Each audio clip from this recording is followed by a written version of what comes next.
চট্টগ্রাম নগরীর কোতোয়ালি থানা এলাকায় বিশেষ অভিযান পরিচালনা করে বিপুল পরিমাণ চোলাই মদসহ ৩ মাদক কারবারিকে আটক করেছে র্যাব ৭।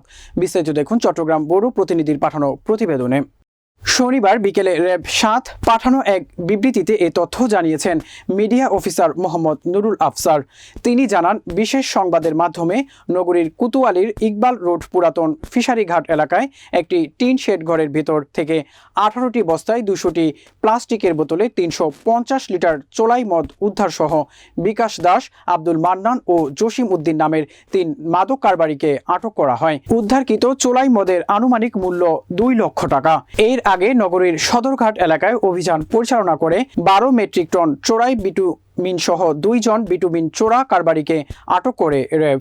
এ সময় বিটুমিন পরিবহনে ব্যবহৃত একটি কাভার্ড ভ্যান জব্দ করা হয়। র্যাব জানায়, গোপন সংবাদের ভিত্তিতে নগরীর সদরঘাট থানাধীন দক্ষিণ নালাপাড়া এলাকায় একটি গোডাউন থেকে চোরাই এসব বিটুমিন উদ্ধার করা হয়।